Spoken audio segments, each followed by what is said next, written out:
Hello everybody, welcome to the second lecture in a series of lectures on field and Galois theory. Today Aadrita will be delivering a lecture on algebraic closure and finite fields. Aadrita, the stage is yours.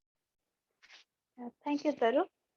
So today we will be discussing about algebraic closures and finite fields and possibly normal expansions and separable expansions. Okay, but before we start, I wanted to rectify a mistake that I made in the last lecture. When we defined the minimal polynomial, so given an element alpha in a field F, we defined the minimal polynomial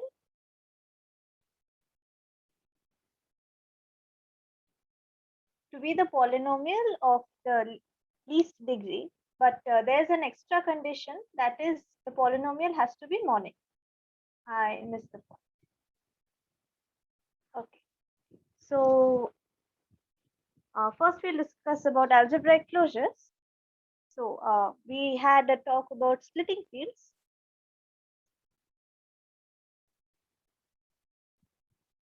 Now, what is an algebraic closure? So in a splitting field, we took a single polynomial and we said that in a splitting field, that polynomial has all its roots.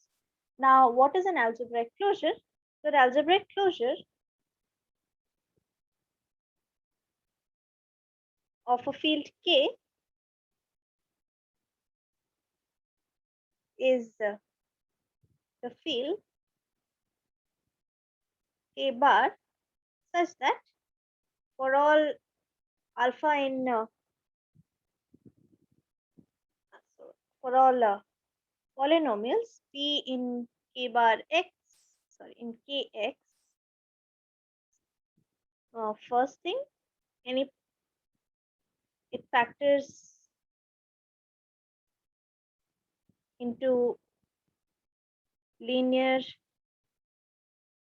polynomials in K bar, and secondly, K bar is generated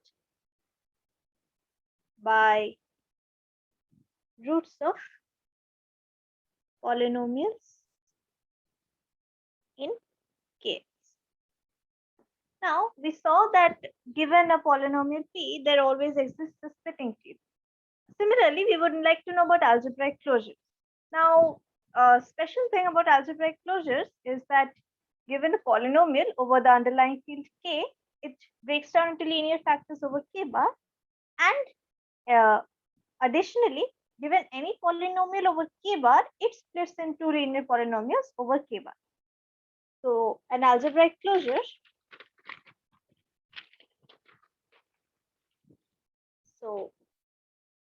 an algebraic closure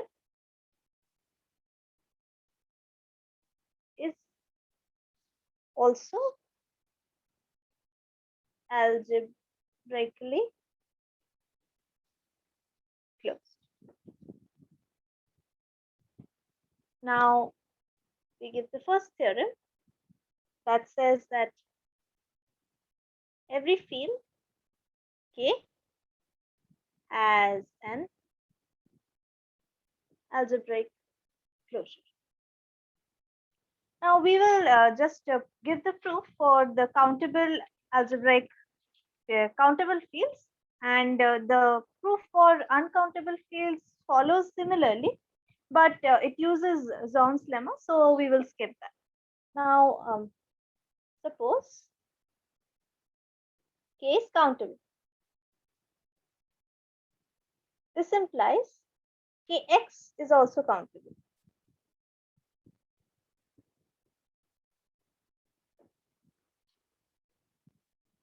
So what we do, we start with K, which we call K naught. Okay, so before that, we write Kx equal to P naught, P1, and so on, because we can enumerate the countable elements of Kx. So we start with K naught, then we attach the roots of P1, P naught, and we get K1. So we attach the roots of P naught Then we get K2 by attaching the roots of P1. Similarly, we get K3 by attaching the roots of P2 and so on. And we define our K bar to be the union of all Ki's. And this is our algebraic closure of K. All right. So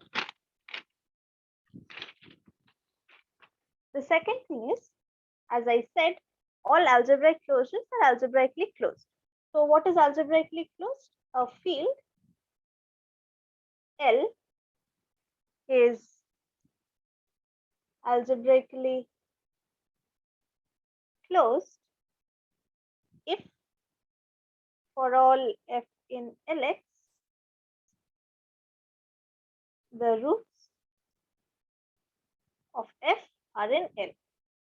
And our second theorem states that all algebraic closures are algebraically closed. Now, this seems something of a tautology, but note that our algebraic closure definition depended on the underlying field K. But here we are saying that K bar itself is algebraically closed. So all polynomials over K bar has roots in K bar. So for example, we take a polynomial f equal to xn plus an minus 1, xn minus 1, and so on up to a naught in K closure x. So we take the monic polynomial and this is irreducible. Then we can write something like k, and we attach the numbers k a naught up to a n minus 1. And finally, we attach k a naught up to a n minus 1 and one root alpha. So alpha is a root. So this alpha is a root of f. Next, we see that k, this is a field extension of so k bar is a field extension of k, and we can write this. The main thing to see here is that this is a finite extension. This is a finite extension, and so k to k a naught to a n minus 1 and alpha is a finite extension.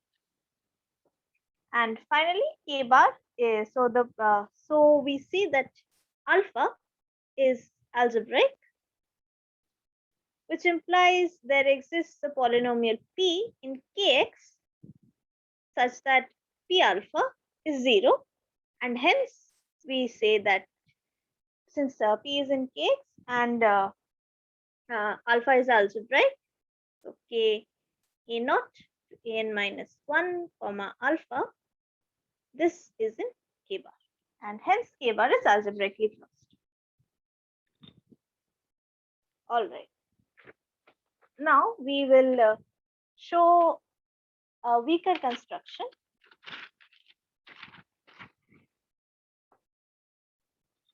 Now what we did here is we attached all roots.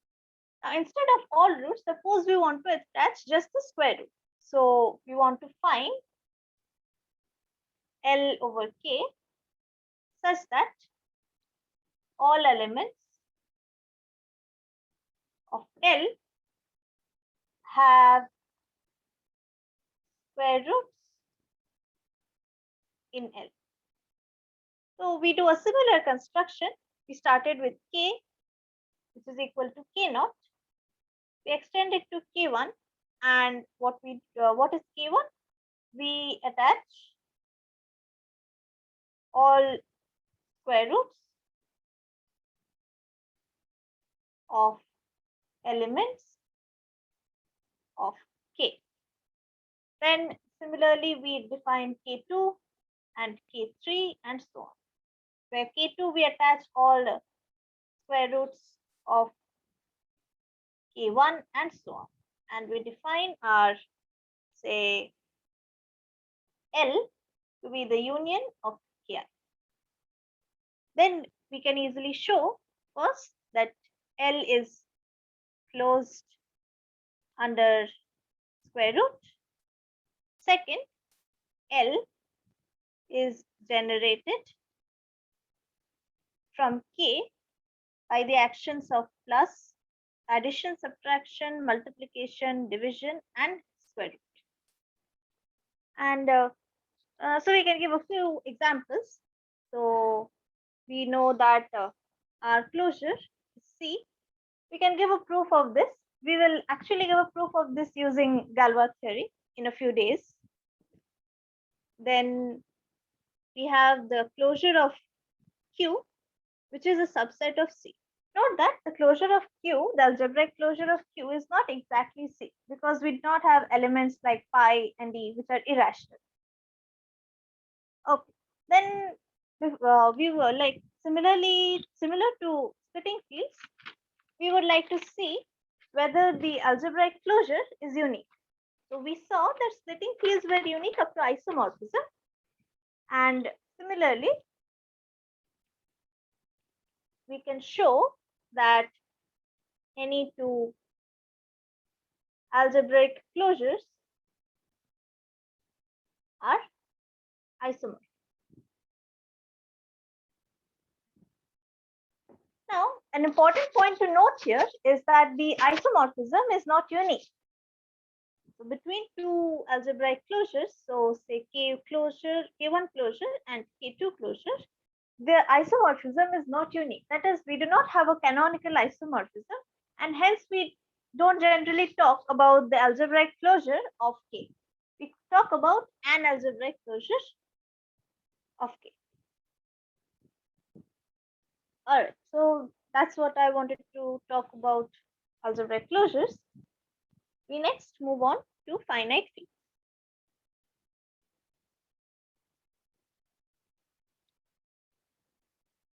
So what we will show is correspondence between splitting fields and finite fields. So we will look at the polynomial x to the power p minus x, and we will show x to the power p minus x or x to the power p to the power n minus x, and we will show a correspondence between finite fields. Before proceeding, we give a brief recall of the characteristic of a field. Now, so first, what we do, we take a map phi from Z to the field F. So F is any field. Note that phi is unique. Also, we know that why is this unique? Because when we have a ring homomorphism, so this is the homomorphism of rings. Note that Z is not a field. So this is a ring homomorphism. Then we note that first phi of 0 is 0. Second, phi of 1 is 1 of the field. And third, phi of A, B equal to phi of A plus phi of B, dot phi of B. And the fourth condition is phi of A plus B equal to phi of A plus phi of B. Using these four conditions, we can show that there exists a unique isomorphism, a unique homomorphism from Z to F, such that phi of n equal to n times 1 of the field F.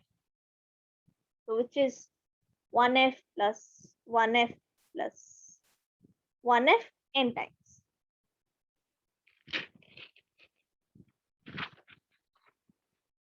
Now, the map was phi from Z to F. We take kernel of phi. So note that kernel of phi must be a prime ideal, because we know that Z mod kernel phi is isomorphic to the image of phi, and this is a field, so the kernel must be a prime ideal.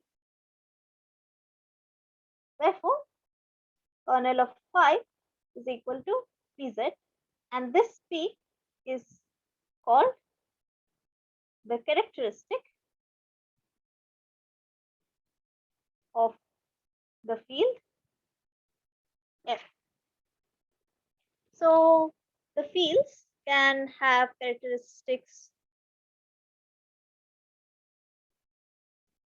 0, 1, 2, 3, 5, and so on. And these are all primes. So if the characteristic is 0, then Q is a subfield of F, and if the characteristic is P not equal to 0, then Z mod Pz is a subfield of F. We recall what is the characteristic of a field, and now we will look at finite. So consider the F to be a finite.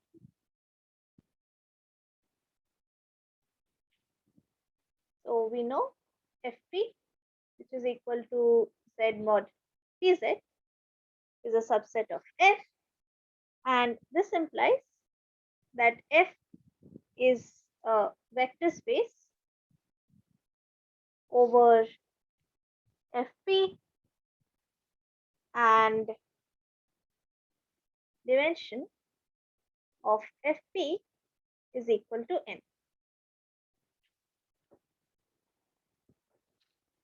So we get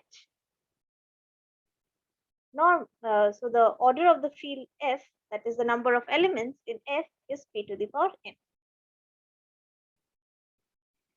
And we introduce a notation. So p to the power n, which I call q, then the finite field of order q is denoted by GFQ. So GF stands for Galois field. We will see why it is called Galois field in some time, but this is the general notation that we use. Now we will show two things. So first is the existence and then the unique. So for the existence, we take the splitting field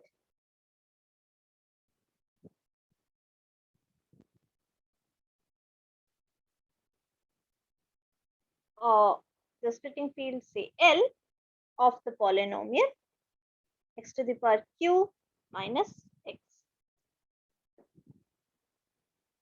So this is a polynomial in Fpx, and this lies in, and so L is an extension of Fp. So the first thing that we note is that the roots of x to the power q minus x is a field. That is, the roots are closed under addition, subtraction, multiplication, and division. So if x is a, so let us see. So if a and b are roots, then a to the power q equal to a, b to the power q equal to b. This implies ab to the power q equal to ab. So this is our first point. And the second point is a plus b to the power q. This is a plus b. So why does this happen? So this happens because we can write a plus b to the power q as a to the power q plus b to the power q. So a to the power q plus q choose 1, a times b to the power q minus 1, and so on. The binomial expansion up to b to the power q. Now note that p divides q choose I for all I not equal to 0 or q, and hence all of these terms are 0, And so we get this is equal to a to the power q plus b to the power q. And finally, this is equal to a plus b, since a and b are the roots of the polynomial. And hence we can show that the field that contains all the roots of the polynomial is indeed a field. Now, another point to note is that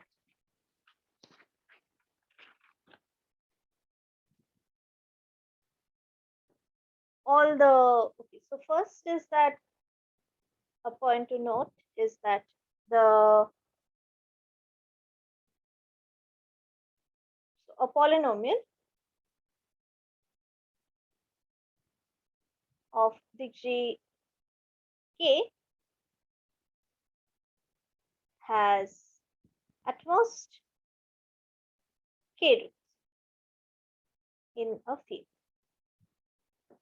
So how do we prove this? This is easy to prove by induction. So first we say that we know for linear polynomials, of course, it has a single root. And what we do for the polynomials of degree greater than 1, so we assume the correctness of the statement for 1 to up to n minus 1. And then we say for a polynomial of degree n, suppose we have a root, and then we take the root out of the polynomial, and we can write f as x minus a times gx, where g has degree less than equal to n minus 1. And hence we can split g as the product of linear polynomials of at most n linear polynomials, and hence we can say that f has n minus 1 plus 1, that is n many roots.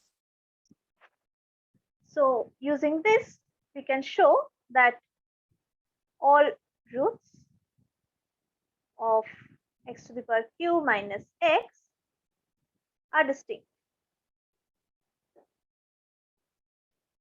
Till now, we have shown that the roots of the polynomial are indeed form a field. Now we have to show that the field has order q to that p to the power n, which is equal to q. So if we show that all the roots are distinct, then we are done. So how will we show this? So we know that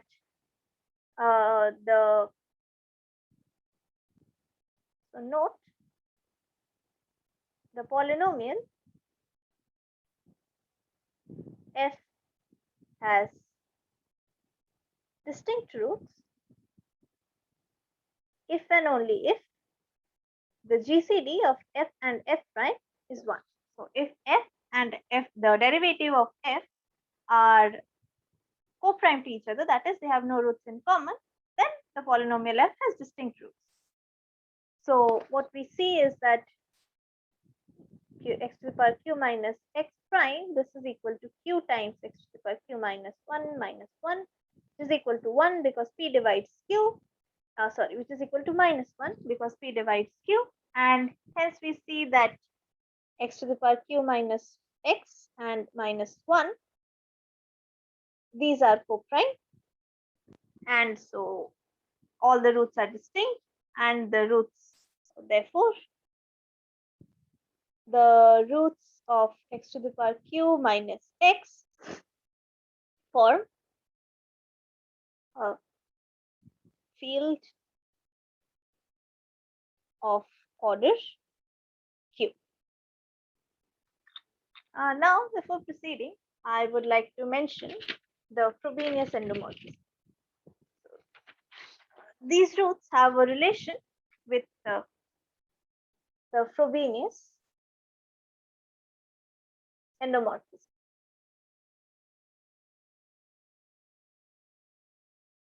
So what is the Provenance Endomorphism? The Provenance Endomorphism is phi from a ring R to R. These are rings, and phi of A is equal to a to the power p.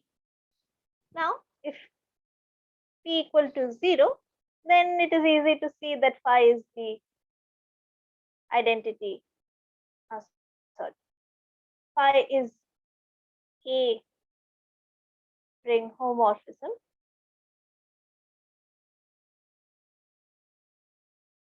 And secondly, if p is not equal to 0, then we can see that the roots of the polynomial x to the power q equal to x and phi of x to the power phi of x equal to x. So we have p equal to q, which is equal to, first we have p equal to 0, second we have p equal to q. So these have 1 correspondence because this is phi of x is x to the power q, which is equal to x. So the roots of phi to the the roots of x to the power q minus x are the fixed points of phi to the power n, and the roots of phi to the power n. So the roots of the roots form a field because they are the fixed points of an automorphism. All right. Now finally, we will show the uniqueness. So any field of order q is a splitting field of x to the power q minus 1.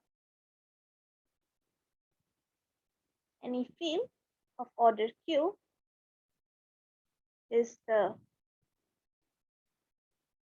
splitting field of order q minus 1.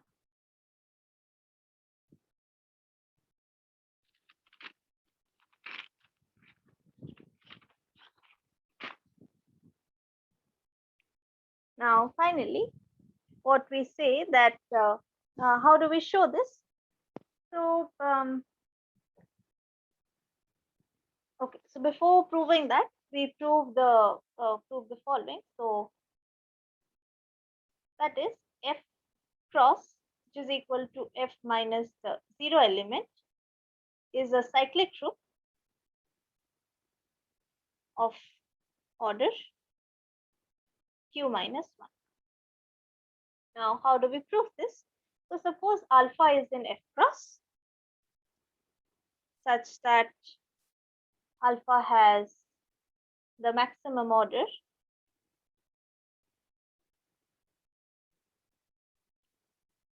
and this, so the orders say n.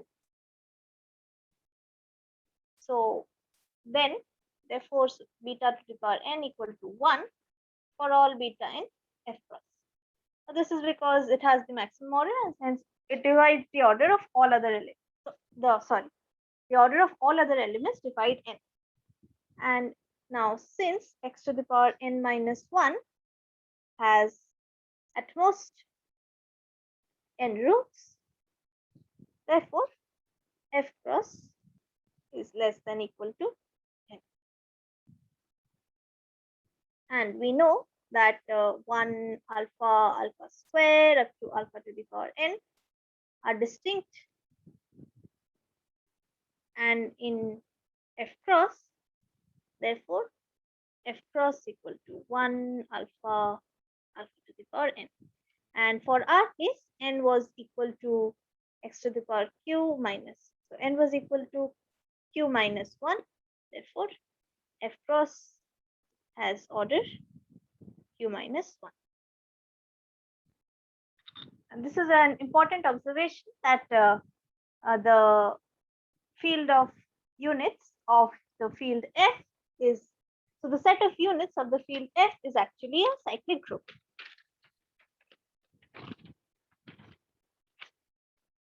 And now let us get back to the proof of uniqueness. So we know that all the elements of f are roots of x to the power q minus x. So a equal to 0, so that is trivial. So next is a not equal to 0. That implies a is in f cross. Now f cross is a group of, which is a group of order q minus 1. Then we know that this implies a to the power q minus 1 equal to 1, which implies a to the power q equal to a, and therefore any field f. So this is what we had to show. This was to show, and we took the elements of f and we showed that f, the elements are indeed the roots of the polynomial x to the power q minus x, and hence any two finite fields of order q are isomorphic.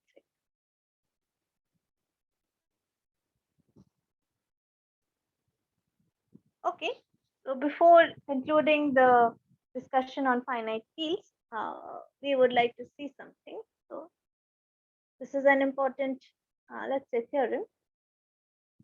So if f is a finite field, you can write down the elements as 1, which is equal to a naught up to an. So these are the elements of the finite field f. Then take the polynomial fx equal to a naught plus product of I equal to 0 to n x minus ai. Then f has no roots in f. So given a field f, there is a polynomial in fx. So this is in fx such that f has no roots in f, and hence we can conclude that a finite field is not algebraically closed.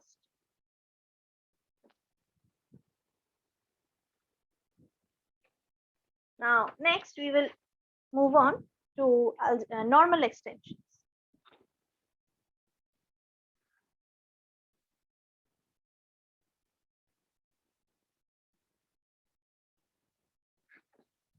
What are normal extensions? So, suppose we have now noted that we have something called the splitting fields and algebraic closures. So, what was the splitting field? We had a field k, we attached a root and we got k alpha, then we attached another root, we got k alpha comma beta, and so on, and we got a root, a splitting field, say L, which had all the roots of a given polynomial p. Now, suppose we have a polynomial, we want a field such that if we have one root of alpha in the field f, then all the other roots of alpha belong to the field f. So the question is, if I have a polynomial, if p is in kx and irreducible, and p of alpha equal to 0, where alpha belongs to L, do all roots of p belong to L?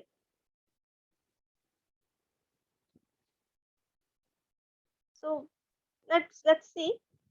Suppose we have q and we take the polynomial x cube minus 2. So last day we have seen that it has roots cube root of 2 times omega and cube root of 2 times omega squared. Now this does not have roots in. Now consider the field q cube root of 2. So this is not, does not have all roots of x cube minus 2, and hence this is something that we say that this is not normal. So before defining precisely what a normal extension is, let us look at a theorem which says that the theorem is the following are equivalent. First, any polynomial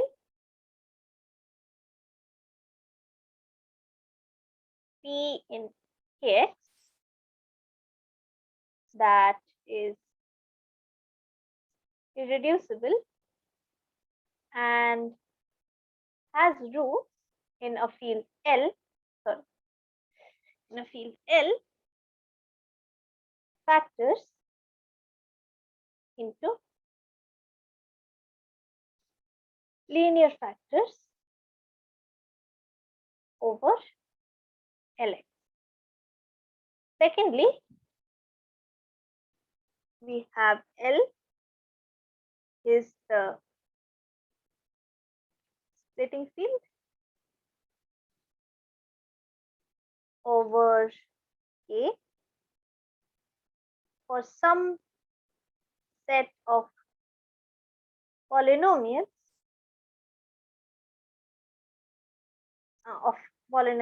in K. So note that we have not said that it is a splitting field over a single polynomial. It is a splitting field over a set of some polynomials. Also, this is not the algebraic closure. So it might be the algebraic closure, but it is not necessarily the algebraic closure. We can take the splitting field of a single element, and that can be normal. And third, so K, L, K bar. So this is the underlying field K, and we say L. We take the field L, lying between K and K closure. So any automorphism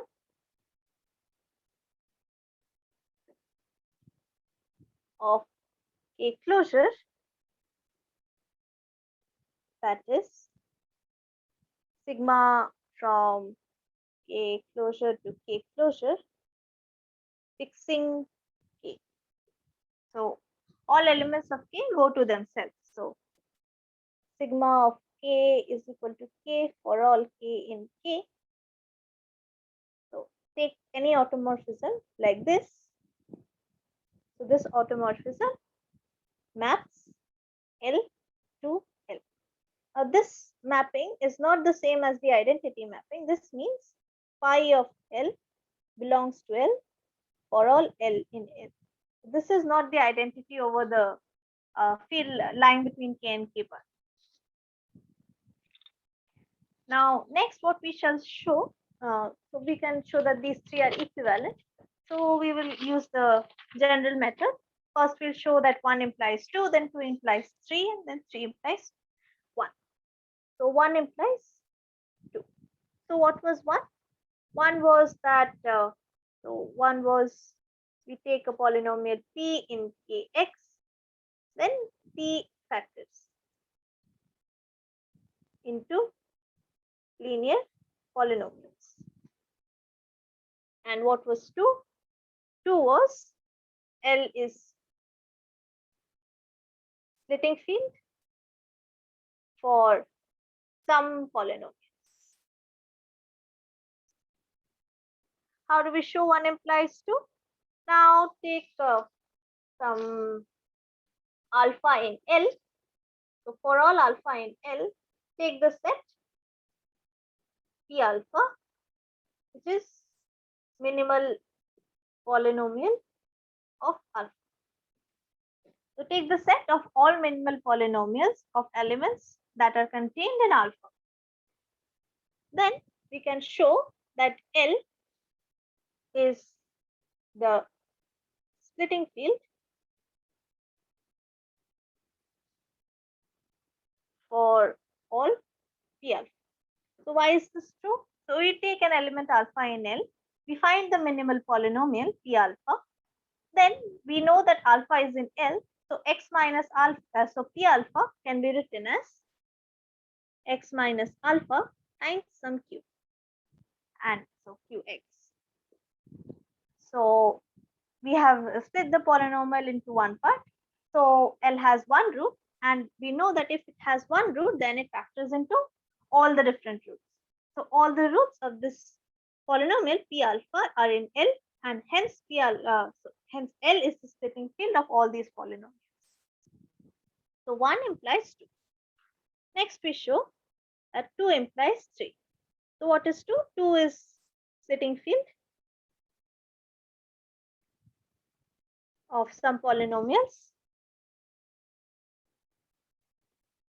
And 3 is that if we have an automorphism, sigma from K closure to K closure, fixing K, then sigma of L equal to L. Now, how will we show this? So, we took an automorphism. So, we took an automorphism sigma from K closure to K closure. Now, note that we take a polynomial, say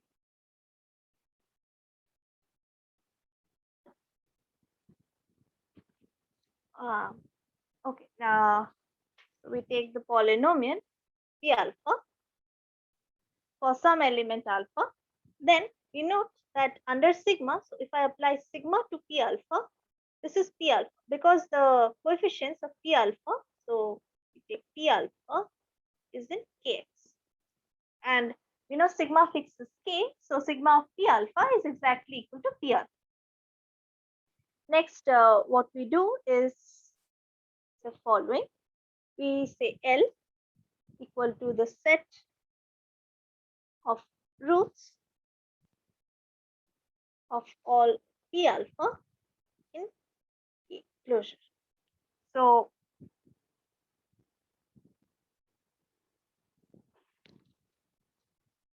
we take the we already have the L, which is the splitting field of some polynomials, and it has all the roots of the polynomials P alpha over K bar, and hence L is fixed by sigma. Now, the third condition, the third implication. So 3 implies 1. So what was 3?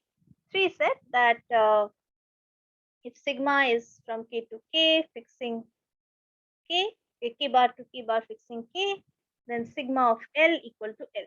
And 1 said that any polynomial P such that P alpha is 0 implies all roots of P are in L. Okay. Then say we have a polynomial P in Kx and P alpha is 0 such that alpha is in L. Then we do the following. So take beta to be another root.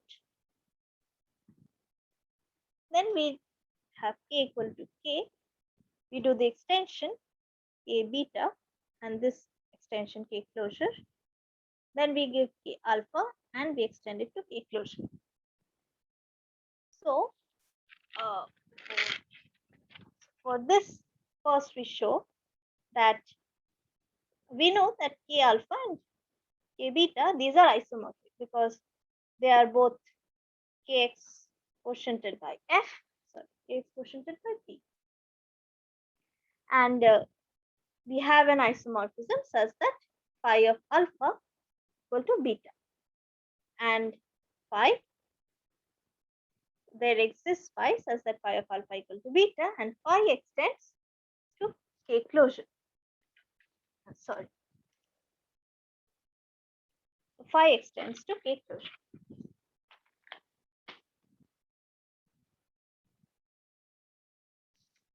And this implies phi of L equal to L.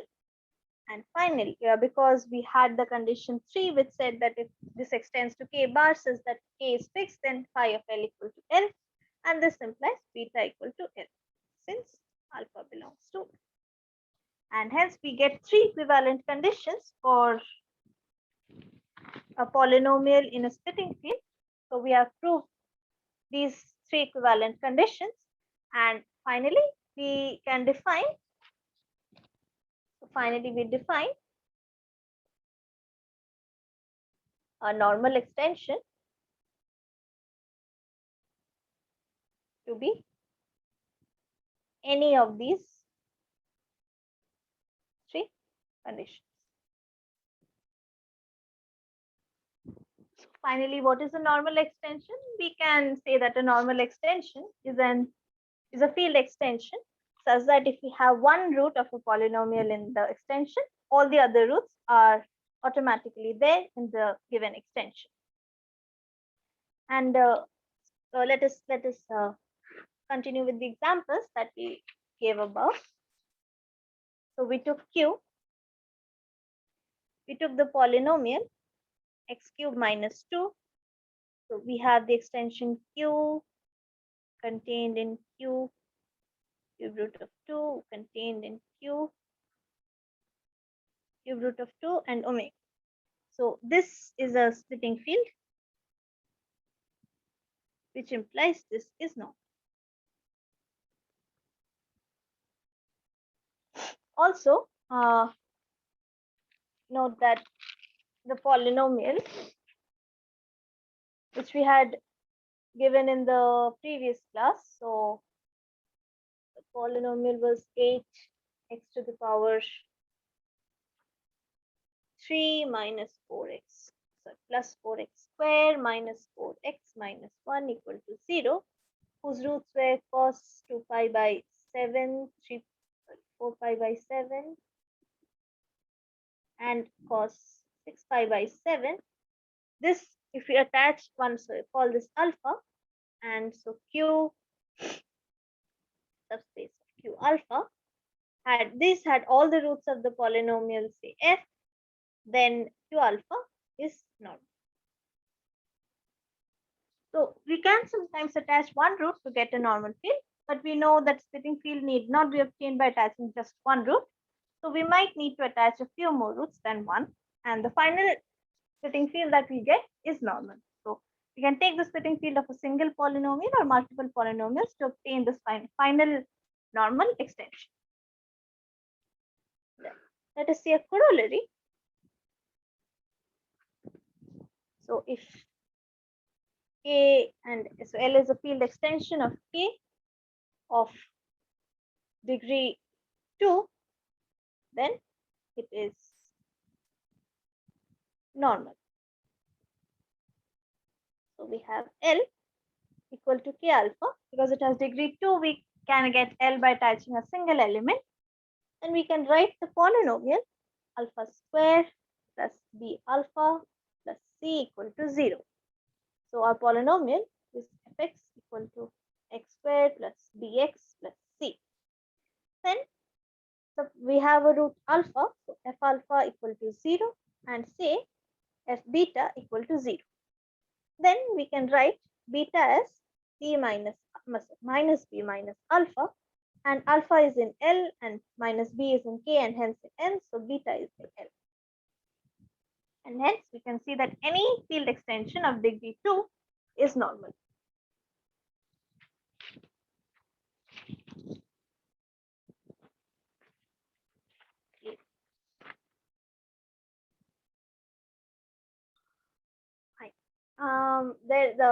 Let's look at the following. Suppose we have the following extension. We have K, L, and M, and K's these are normal. L and M are normal. So the question is Kn normal? Okay, so how do we prove this? This looks a very natural thing to ask, and it seems that this is indeed true, but it turns out the answer is false. So K in M is not necessarily normal. How do we see this? So take an example. So take the field Q, attach square root 2 to Q, then attach the fourth root of 2 to this. See, this is a degree 2 extension and hence normal. This is a degree 2 extension and hence normal. But the overall extension is not normal. Why? Because the number square root of 2, this is the root of x to the power 4 minus 2. This is the minimal polynomial of this element alpha. And we know this has 4 roots.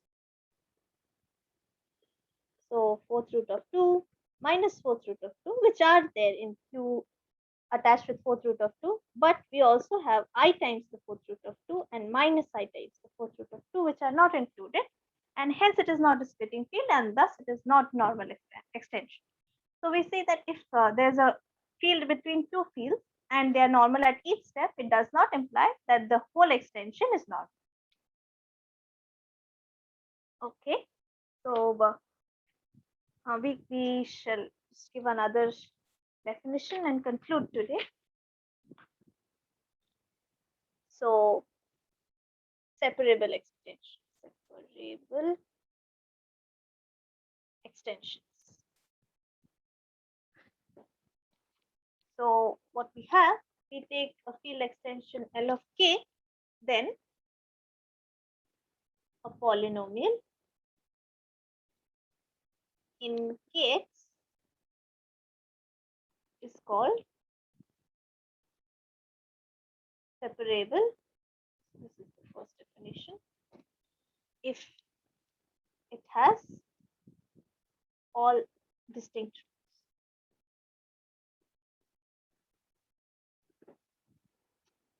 And in general, we can take irreducible polynomials, but that is not necessary. And it's easy to see that this condition is equivalent to f comma f prime is 1. So if they are co-prime in kx, then they have all distinct roots and the polynomial is separable. Secondly, we say that an element alpha in L is separable over k if it is the root of a separable polynomial. And third, k is L is L over k is separable extension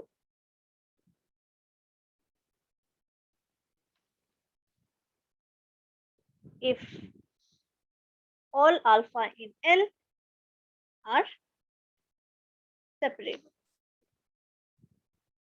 So we have seen that we have seen 3 definitions. One is the separability of a polynomial.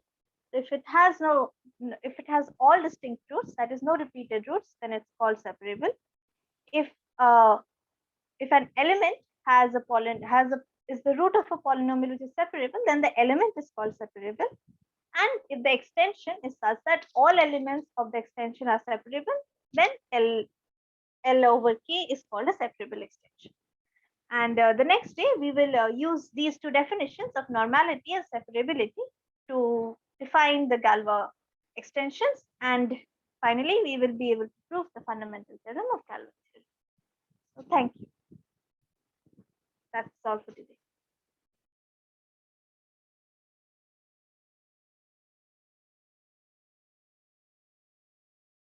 Any questions? So I don't think anyone has any questions. Thank you, Aadrita, for the talk. Join us again on 5th June for the next lecture, which will cover discussion on Galois extensions. Thank you. Thank you.